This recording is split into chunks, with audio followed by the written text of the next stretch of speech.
From Baliwag City, biyahe tayo papuntang Samal Island. Pakinggan natin si Ate Marley tungkol sa history ng Samal Island at kung bakit nakapasok sa Guinness Book of Record ang mga paniki dito. Tara, biyahe na ulit! Sama tribe. So kaya ito pinangalan ng Samal Island. Ayan. So Aya Marley po pala, no, one of the briefing guides dito sa Fort Med Bat Sanctuary. So ang Fort Med naman, galing sa pangalang Montfort Remedios. So siya po talaga yung original owner ng property. Late mother ng present owner po na si Miss Norma Montfort. Ayan. So before mag-proceed sa area, meron lang tayong short briefing or discussion about the cave, yung history ng place, and syempre, yung basic information, why should we conserve, protect, and respect that. In short, CPR. O, inuna ko lang yung meaning. Baka nag-iisip ko, may mouth-to-mouth resuscitation pala dito. Tapos hindi ako nakapag-toothbrush. Iba yung CPR natin dito, no? So, yun po yung advocacy ng ating area. So, ayun, itong whole area po pala was entrusted na to the Montfort's family since 1900s pa. So, akalain ninyo, ang tagal na palang panahon na nandito po ang pamilya ng Montfort. Sabi nila, preserve nila ang area. Hindi naman daw para sa mga paniki lang. Alam niyo yung main reason? Nako, napaka-simple lamang po.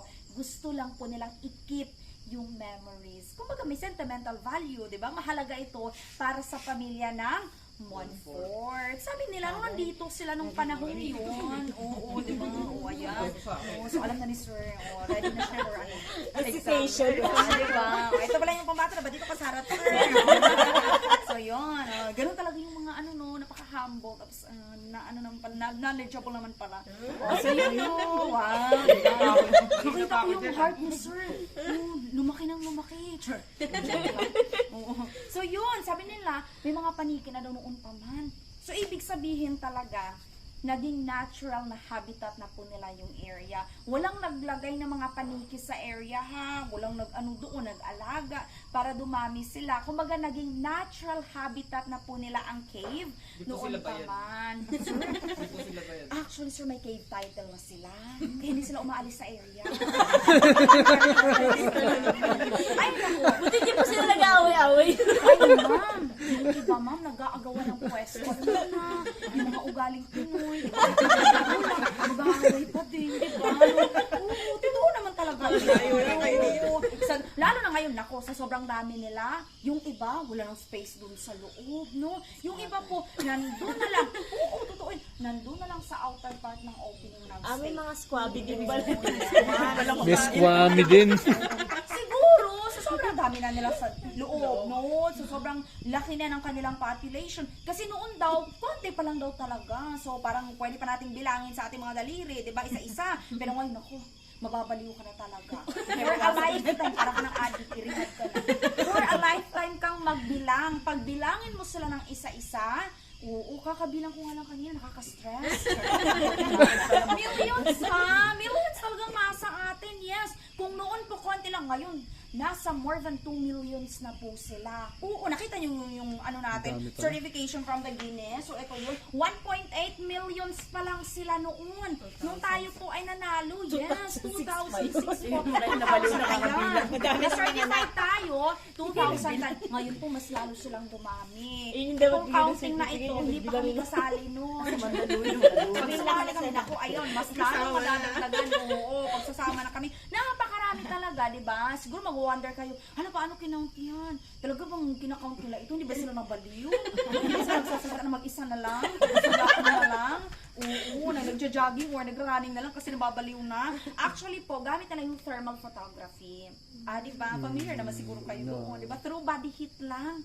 No, na automatic mag-appear dun sa monitor nila yung red dots na ibig sabihin may live bats doon na area. So, hindi naman sila isa-isa talaga. Estimation lang or approximation. Ayun. So, napakarami nila. Napaka-unique ng ating area kasi lahat ng dito, bats na makikita nyo later, itong lahat na more than 2 millions na paniki, isang species lamang. Oo. Yes, wala talagang ibang halo. Actually, before, nilagyan nila, they do experimentation kung anong mangyayari pag nilagyan nila ang ibang snabbers. Nag-walk out. Binugaw. Binugaw. Ano ba yung term na bugaw? Di ba yun? Pinakalis siguro. Kaya umalis. Kaya umalis, binugaw pala. Uy, pag may mga dito, may mga taga. Nabigyan na kayo ng mga pangalan. Ano po? Yung 1.8 nabigyan Ay, na kayo ng naku, pangalan. meron. Bat 1, bat 2. Grabe mo pangalan na yun, ha? Oo. So, ayun, no. Napakarami nila sa ating area, pero napaka-unique. Alam nyo, kung ikukumpara natin to sa ibang bansa, sa Bracken Cave, sa US po, no, sa Texas, totoo ito, hindi ito joke. Nasa 20, baka kala nyo, joke nyo naman. 20 millions yung mga paniki nila noon yun. Ngayon siguro more than 20 millions na. Pero, ang nakaka-unique kasi sa atin, yung 20 millions nila, different species. Na okay. according sa mga eksperto po, napaka-rare daw na isang species lang daw ang nasa loob ng isang area, no? Kumbaga, napaka-rare na pag isang colony lang daw talaga yung nasa cave kasi usually commonly talaga marami. Pinaghari talaga ng ali.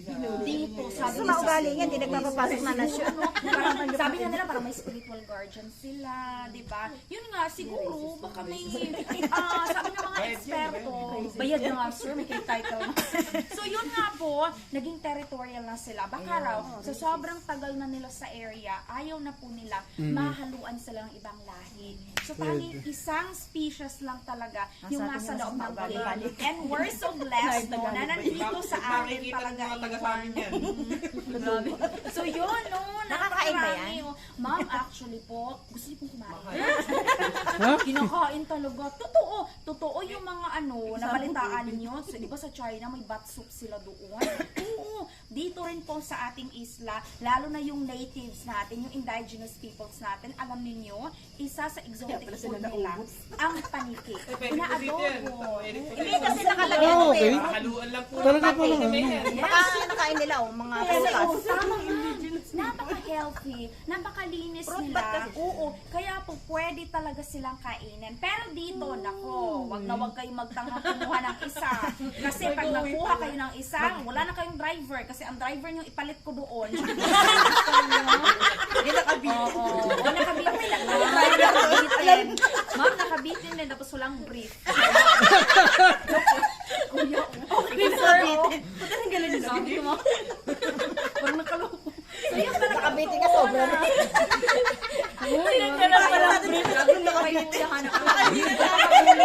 Tanong lang po, wala pa po yung nahuhuli doon.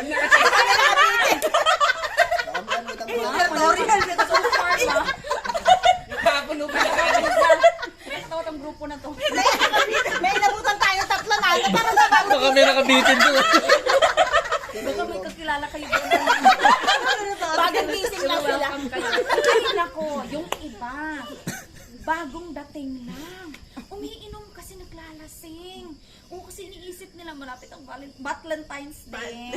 Wala silang partner.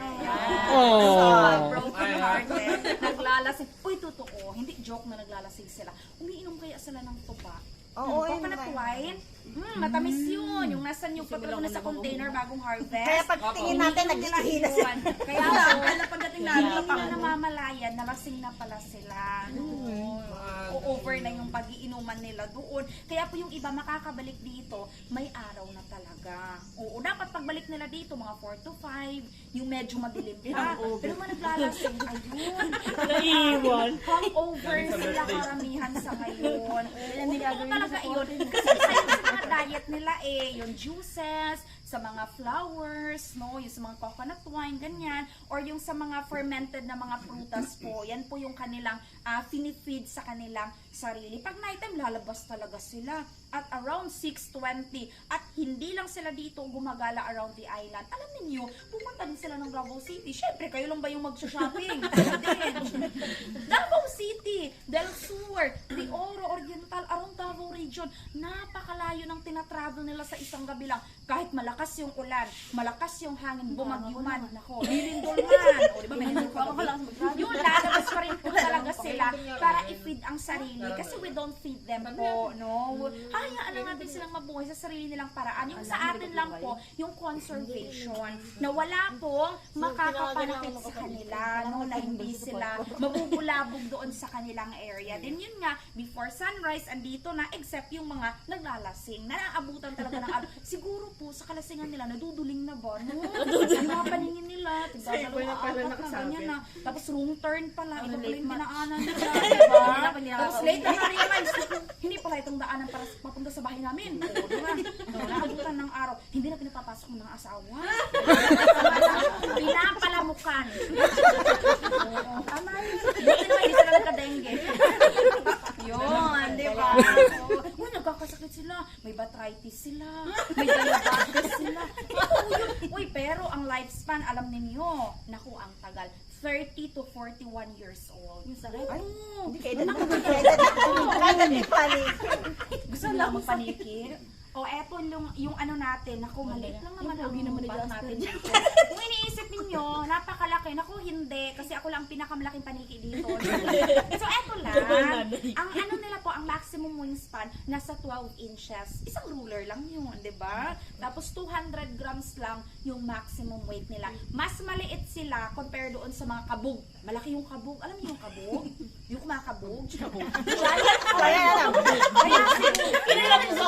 In Bisaya, we call it kabog. Siguro, dahil sa sobrang laki niya, yung wings niya ba, nag-create ng sounds, kumakabog talaga. Oo, yun. 6 feet ang maximum wingspan ng kabog. Imagine. Nahuli na rin ko eh. 6 footer sa Palawan, so big, di ba marami rin kuya? Totoo. Oo, tapos 3 to 4 feet, 3 to 4 kilos yung kanilang bigat. Pag tumindig siya na sa mga 3 feet yun. Yun talaga ang akala ng mga taong aswang at manananggal. Sa kanila talaga nang galing yung mga rumors na yun. Kasi po, pag naglipad sila sa night time, oo, malaki yung ma-appreciate mo na lang yung dito niya, tapos ang haba ng wings niya. Gano'n lang po sa pagkakasanggal pala. 3 to 4 feet na. 3 to 4 Apat feet. na rulan nga. May picture si Kentoy nun, sila Tito Orly. Kaya iisipin mo talaga parang magiging tao. Hawak niya Alam mo Kentoy. na. 6 feet. Oo, yung ganito niya, yung maximum, naku, ang haba, 6 feet.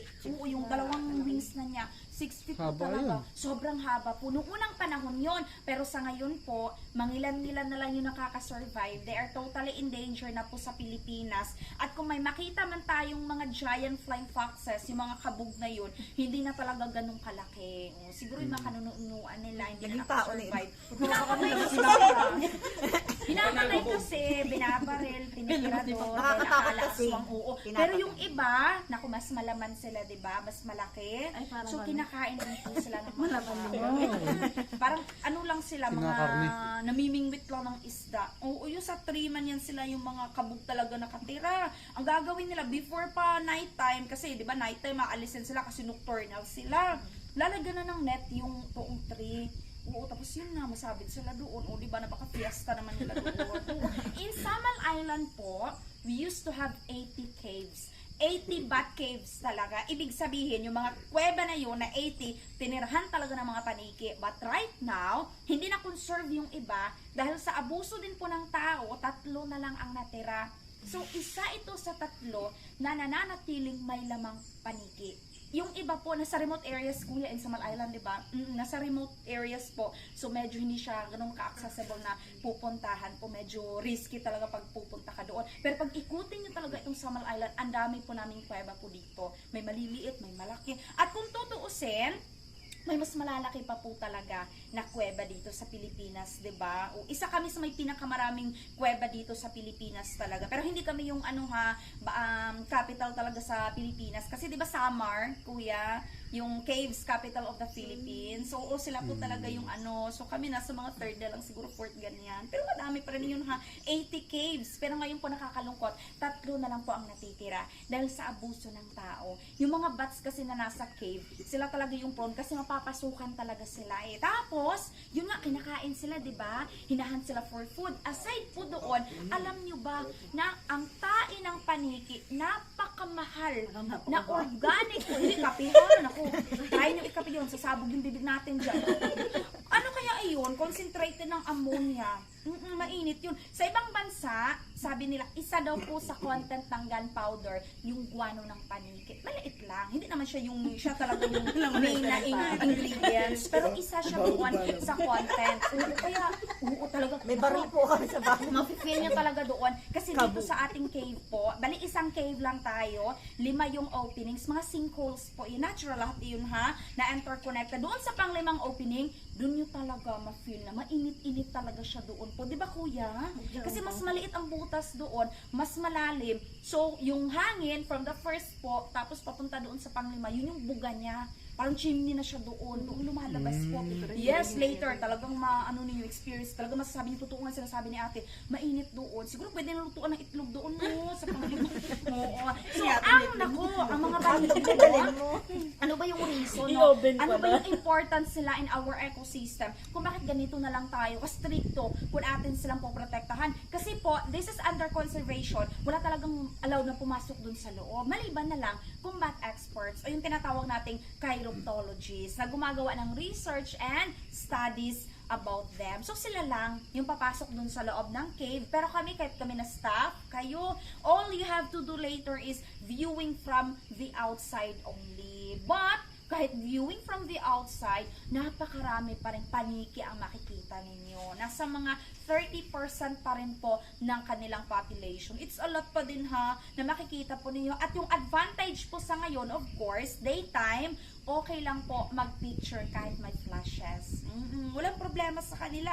However, naku, kung gusto niyo po makita yung millions of fruit bats flying in front of you, balik kayo pag nighttime. Nag-offer kami ng night viewing, but we should consider the weather's condition. Mas recommended namin pag maganda yung panahon, wag lang yung maulan. Kasi pag maulan po, expected talaga, kalat-kalat po yung labasan nila, 'di ba? Nako, pag maganda yung panahon, lalo na kung full moon, sobrang ganda ng formation nila doon sa loob ng area. Pero, yun po, prohibited na po ang flashes. Kasi napaka-sensitive na ng eyes nila, pwede silang mabulag, or either, pwedeng malaglag ng nanay na paniki ang baby na dala-dala. They are mammals po, the only flying mammals. So, they are symbolism of motherhood. Magbuntis sila, manganak sila, aalagaan nila yung baby, breastfeeding sila, dala-dala nila kahit saan sila magpunta po. Oo, as long as yung baby na kaya nang mag-hold on doon sa mother, kasi di ba wala silang pouch? Unlike the kangaroo, na ibulsa lang yung anak nila. Ang baby po, nakasabit lang, nakakapit lang sa dibdib ng nanay. So now, pag nagulat yung nanay doon sa sudden flashes, malaki yung possibility na malaglag, mabitawan niya ang baby accidentally, na pwedeng mamatay, di ba? Tapos na tayo sa ipa, nakakalimutan, criminal ka na. So sa night time po, for your eyes only, no? So we don't allow any gadgets or technology. So kumbaga, going back to traditional way tayo, na ano lang talaga, tanging viewing lang tayo sa gabi, o for your eyes only lang po talaga. Ayun, no? So, sa loob pala ng cave, bawal tayong pumasok, hindi lang dahil sa madidisturb sila, kundi po, sa loob din ng cave, madami ding ibang hayop na nandun. Oo, yung mga friends nila na tinatry doon kayo. Mga ahas. Di ba alam na ninyo? Gets na niyo ang symbol doon? Yes, maraming ahas doon. May mga ano doon, may mga spiders, may mga scorpions, may mga daga doon po sa loob ng cave. Kung saan, hindi naman natin sila pwedeng i-remove kasi it's part of ecosystem. Pero, ito yung advantage, no? Kasi ang dami pong pagkain dun sa loob. So, hindi na nila kailangan lumabas po para maghanap na ibang pagkain. Kumbaga, buffet na buffet sila. Good morning po habang sa orientation. So, napaka-safe po talaga ng ating area na wala pong dapat na ikatakot. So, now, ano ba yung importance ng bats in our ecosystem? Bakit ba natin sila preserve? Na sabi ng iba, galing daw dyan ang COVID-19 virus. Naku, di ba? Sabi naman, nung pandemic talaga, nag-close kami dito kasi ang daming takot sa kanila. Kahit na nag-open kami, kuya, di ba? Konti lang. Oo, yung iba nga hindi alam na nag-open na pala itong Bat Cave for public. Kasi nga, ang dami po talaga. Humina talaga kami kahit nung opening namin. Ako, may araw ata dito na zero talaga, walang bisita. Dahil sa takot po na yun nga, yung rumors no, na nanggaling daw sa mga paniki ang COVID-19. Pero, wala pa po talagang evidence of transmission na proof, wala talaga na nanggaling sa mga paniki po ang COVID-19. Wala po talagang ganun. Sabi nga ng mga sabi ng mga eksperto, kung nanggaling din po sa bats yung COVID-19, edi sana yung mga native nyo dito na kumakain ng paniki, namatay na. Pero ano nangyari sa kanila? Nako, ang daming native natin na centennial, kuya. Last year lang, di ba, bigyan nun ng 100,000? Naku, meron tayong 4 o 5 dito. Mga yun, indigenous people yun. Sila po, allowed kasi silang kumain ng mga exotic food. Hindi sila bawal na kumain ng mga ganito. Until now, di ba meron tayong law dyan? Kasi yung IPs nga po sila. Pero, hindi sila pwedeng gumalaw doon sa mga under conservation. Pero we cannot assure, paglabas nila ng nighttime ng mga paniki na hindi sila i-hunt doon, di ba? Pero kasi meron din tayong law ngayon na, di ba, yung mga Preservation Act law na sa mga ganito, na may mga sila, o may mga punishment. So we sila may talaga, exemption. Oo, di ba exempted sila, sir, no? But we do education. Tayo sa kanila, nagpupunta tayo sa remote areas po. We give them knowledge, ganito, meron tayong briefing sa kanila para po i-shorten na nila yung pagkain ng mga paniki. Para alam nila kung ano pala yung halaga ng bats in our ecosystem. Na tayo, isa tayo sa beneficiary sa ginagawa nila. Alam nyo ba na ang fruit-eating bats po ay ang ating night farmers? Lalo na dito sa Davao region, mga 20% ng aming fruit-bearing trees, tanim po ng mga paniki. Number 1 proof talaga yung dinaanan yung Manzanitas Lane kanina. Siguro nag-picture pa kayo doon. Di ba naka-landscape ng maayos? Ganun ka-stricto yung management dito. Kailangan pag tumae yung paniki, straight talaga. Wala sila po yan. Actually po, kalat-kalat yun doon. Uy, baka kalang joke na naman. Actually po, tanim talaga yun ng mga paniki. Pero, di-remove na lang namin yung iba.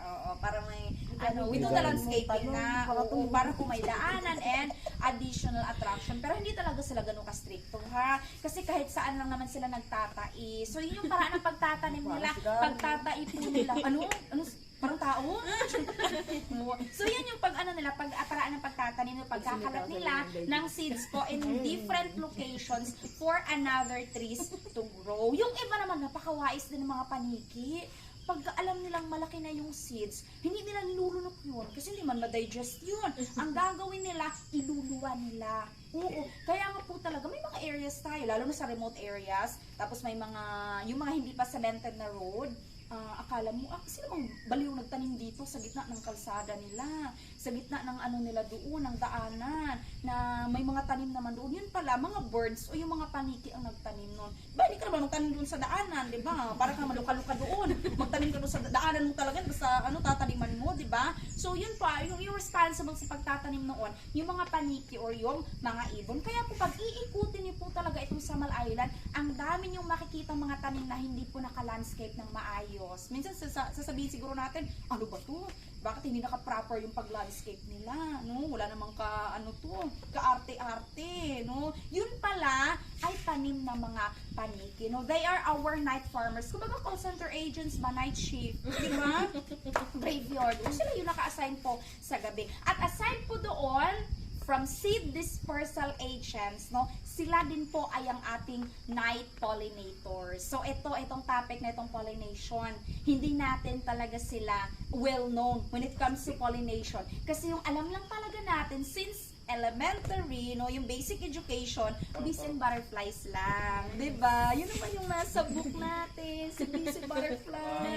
So, basic na basic, yun naman talaga. Tapos sa garden din natin, doon din natin nakikita kasi yung bees and butterflies, lapit dun sa flowers, without knowing pala na habang tulog tayo sa gabi, mahimbing tayong natutulog, andyan pala yung mga paniki na akala natin aswang manananggal.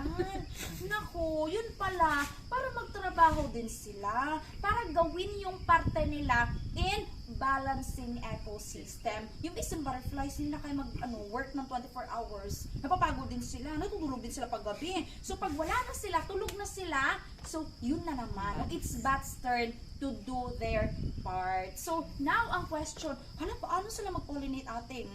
Nako, hindi nyo ba alam na ang dami nating nocturnal flowers. So, nocturnal plants po, lalo na ang Davao region, isa kami sa may pinakamarami pong nocturnal plants po sa buong Pilipinas. Oh, ano ba yung mga sample na yon? Dama de noche, 'di ba? Ilang-ilang, pag nadaan ka sa isang tree na nangangamoy, akala mo may mga nagpaparamdam ng kaluluwa dun sa inyo, di ba? Oo, kasi mga balahibo na, ninindig na. Yun pala yung ilang-ilang, unti-unti na siya nag-bloom. Kaya pala, nangangamoy na ang bango-bango. Oo, no, night blooming kasi siya. So, yun ang target ng mga paniki. Dragon fruits flower.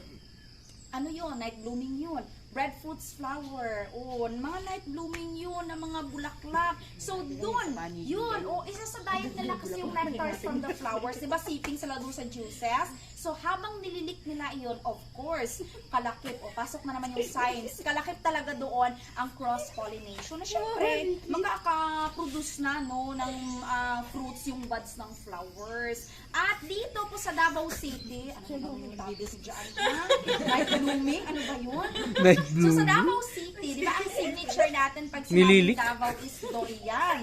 Alam niyo ba na most variety pala ng durian, ang flower pala nito, night blooming. Yes, it naturally open its flowers during dark time. Ayan, natawa na naman sila. Nag-open yung flower paggabi. Hoy, ha? Hindi lang, walang bata dito. So, ito yun. Ang bulaklak ng durian. Bulaklak ng durian, ha? Hindi yung mga ibang flower. Maputi ito. So, ito, ang bulaklak ng durian. Kaya pala po, ano siya, di ba yung iba ayaw din sa amoy? Pagka night blooming daw yung isang flower, it's either mas mabaho, ay, mas mabaho, hindi pa ako tapos. It's either mas mabaho, mas mabango, kasi paraan pala nila talaga iyon, para akitin ang pollinator. Kaya pala. Ako pa pala yun. Sabi na nga, be. Mechanism po, para po akitin yung pollinators. Oo, yun. Kasi pag hindi nila It's a trap? gagawin yun, Mas mabaho, kasi pag mas hindi mabaho. nila gagawin yun, hindi sila malalapitan ng mga bats. Grabe yun, no? Siyempre, pag nangangamoy, di ba? Tapos, halimbawa kung may nagpapaamoy dito yung flower, abot hanggang doon sa ibang bago. Siyempre, ang bango. Ang bango. Di ba pa may nagluluto ng mga tuyo? O yung mga dried fish, Ang di ba? bango, sugod. Kasi nangag kasi sa tumagan. Yung grupo na to. Nakakaloka. Parang ako na nabaliw na ako. Wala pa naman akong almusal. Grabe na. O yun. Ay, nabulaklak ng durian. Bulaklak ng durian na naman. Napapansin niyo po sa ibang bansa, kung i-observe natin ang Singapore, di ba, Thailand, Malaysia, Indonesia, ang dami din po nilang durians doon. Kasi po sa surroundings nila, ang dami nilang fruit bats. At yung mga bansang iyon, alam niyo ba, sila po ang ating competitors dito sa ating title. So, ibig sabihin yung paniki na nandito sa atin, hindi po siya Philippine endemic. Matatagpuan din po siya sa ibang bansa. Sa Pilipinas, meron tayong almost 79 species of bats. 38 of them are endemic. So, the rest po, hindi siya endemic. So, ibig sabihin, isa itong nasa atin na matatagpuan din po ito sa ibang bansa. So, napaka-blessed talaga na dito sa atin matatagpuan yung isang colony po na napakarami talaga. No, na, tayo talaga, yung nanaig, no, na hanggang sa ngayon, wala pa pong nakabreak ng ating record. So, yun. Okay na ba tayo dun sa topic ng pollination? Yes. Nakamove po na? Hindi pa. So, yun, no, ganun Masaya. po yung tulong ng bats in our ecosystem. They do planting for us, reforestation, and pollination. So, now let's talk about our cave. So, yun, isa lang ang cave natin. May 5 openings na lahat iyon interconnected. Yung gagawin nyo po, viewing from the outside lang para hindi sila ma-disturb, and for your safety, hindi naman umatake ng mga tao yung paniki, pero yung amoy ng tain nila, naku, yung umatake sa amin. Yun yung unfriendly thing sa loob, napakabaho talaga, suffocating. Tapos syempre, may ibang hayop dun sa loob. Hindi natin alam yung behavior nila. Baka gusto nila ng ibang lasa na naman, tao naman, joke lang. Anyways, ang daming jolly bats doon, diba? So, napaka-buffet nila doon. Unlimited sila. Eat all you can for free. free. And daytime, yun nga, okay lang ang picture kahit may flashes ha. At yung advantage, another advantage, aside sa okay lang ang flashes, kasi maliwanag, makikita nyo talaga yung physical appearance nila. And try to focus and observe well. Kasi di ba kuya, sa bawat opening, meron kaming kanya-kanyang pangalan ng mga paniki. Kumbaga, hindi yung pangalan nila isa-isa. Yung section nila, sa bawat butas po, meron silang kumbaga, napaka-organized po nila, no? Separation according to their gender and their ages. Oo, meron tayong hospital nila. Oo, yes, meron tayo maternity, nursery, at mating area sa una at pangalawang butas. Naku, lalo na ngayon po, birthing season. Last week talaga, nung nag-duty ako, kasi kakabalik ko din, binalikan ako ng bisita dito. Sabi niya, ate, talagang nakita ko yung may dalang baby. Oo, madali niyo mapansin ang may dalang baby kasi napakalikot niya. Kung ano po, makikita niyo po, i-focus niyo ito, baby ito. Ito yung mama, tapos yung baby nasa may wings niya, banda sa kilikili. Oo, ganyan sila. Dumedede yung anak nila. Pag nanganak po sila, ma'am sir, nako, isang baby lang yun per year. Oo, parang ganun, no. Ang tertiary napaka-sensitive, bawal ang flash sa kanila, bawal talaga magsalita, di ba? Kailangan mute talaga, no. Sa mga paniki, okay lang yung normal conversation. As long as walang shouting po, para hindi sila madidisturb. Kasi sila din naman maingay. Alam nila yun, nafe-feel nila. Di ba? O, so yun, 6 months magbuntis, 4 months ang breastfeeding. Tapos after doon na area, napaka-responsible ng mga nanay na paniki pala. Alam nyo, dadalhin na naman nila sa next role, ang pangatlo, para pong i-train sila how to fly. Yun ang UP, University of Paniki. Nandun ang mga bata. Anong bata, ate? Bata. Ang tawag pala sa baby na bat, hindi bata ha, joke lang. Pop, PUP, parang shortcut ng papi. Pop yung baby bat po, oo. So doon yung ano nila, training ground, doon sila i-train how to fly and how to survive as well. Ang pang-apat naman po, ang tawag namin doon, male ward. Kaya kung magtataka kayo manguha ng isang paniki, doon namin ilalagay yung kapalit. So yun ang male ward, kung saan po, makikita nyo talaga, almost males ang nandun. How to identify? Naku, walang brief kasi ba? Yung nabayag nila doon, naka-display talaga. Yung parang salitas doon, nung karatigis doon. Ang panglima, hindi rin panguhuli, meron din tayong seniors ward. Diba? Ano ba? Ano pinalaman? Dadalaki sila ng IDs eh. Humingi ng discount.